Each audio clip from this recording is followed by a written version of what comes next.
Forewarning, this topic might seem counterintuitive at first, but can have a profound impact on your healing journey. I repeat, a profound impact on your healing journey. Are you ready? Get ready. The idea that identifying as someone with a chronic condition might actually be keeping you from healing your chronic condition. Sounds good. It's a brand new day. Hey. Wake up every morning and say, it's a brand new day. Hello, my beautiful brain babe. Kelly Nelson here. Welcome back to my channel where I help you self-heal chronic pain, anxiety, and fatigue through nervous system regulation. I respect your time, so let's go ahead and get straight into it, shall we? First, let's talk about identity. Your identity is made up of the beliefs and labels you associate with yourself. It's how you see yourself and how you present yourself to the world. When you've been struggling with chronic pain, anxiety, or fatigue, or all of these for a long time, it's natural to start identifying with these experiences, right?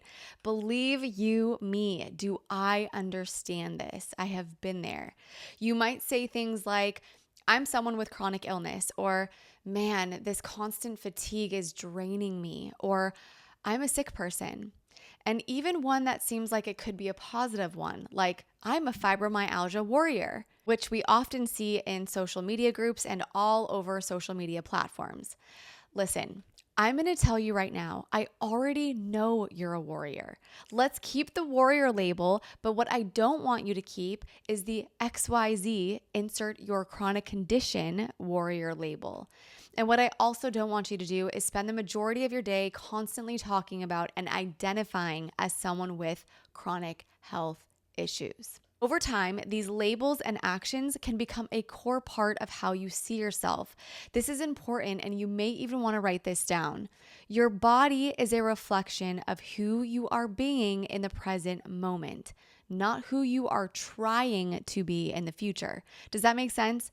To make it clear, your body is responding to the state that you are in, not all of the things that you are doing to try and fix yourself. That is only reinforcing your symptoms. Your subconscious brain is literally being signaled to stay stuck in the state that it's in. Your body reflects the messages it is given, not the things you do. And when you are in a constant state of fixing and trying to heal, you're sending your body the message that you're not safe, and this results in nervous system dysregulation, the very root cause of your symptoms. This is not to say that acknowledging your experience is unimportant, but strongly identifying with illness can actually reinforce the patterns that are keeping you sick. This is also not to say that you shouldn't be doing things to promote your health and well-being. Of course, that's not what I'm saying. Absolutely not. The focus here is how you interpret and view your self-care practices. Instead of viewing them as remedies for illness, they become acts of love and compassion. For example, you might choose to eat nourishing foods and engage in exercise, not because you feel obligated to fix X, Y, and Z symptoms, but because you genuinely want to care for and nurture your body. This shift in your mindset fosters a sense of safety, calming your nervous system and getting it into a state of rest and digest. And if you've been following me for some time now, you may already know this, but the only state your body can heal in is in the rest and digest state. Now, let's put all of the above into action. Hey friend, sorry to interrupt. Just a quick friendly reminder to ask if you're enjoying this video. If so, please be sure to hit that subscribe button and click the bell notification so you can continue to invite healing into your world. That's all. Let's get back into it. Action, action, action. You know that's what your girl Kelly here is all about. This is where neuroplasticity and brain retraining come into play.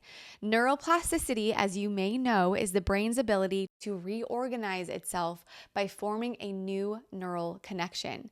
It's how we learn new skills, form new habits, and most importantly, how we can rewire the brain to start igniting the healing power in your body. When you identify strongly with being sick, you're constantly reinforcing the neural pathways associated with that identity.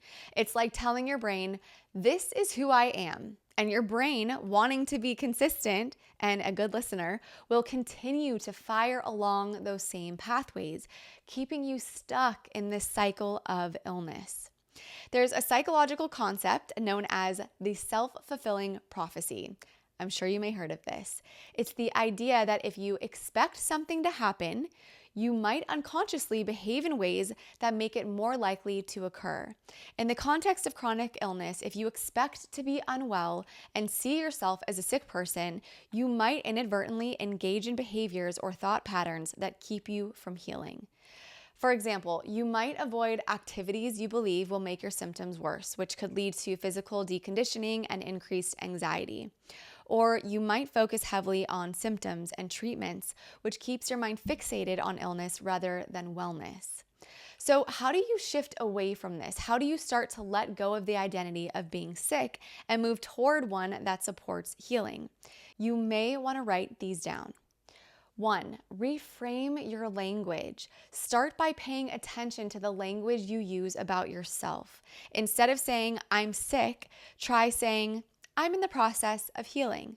This small shift can start to change how your brain perceives your identity. 2, visualize your future self.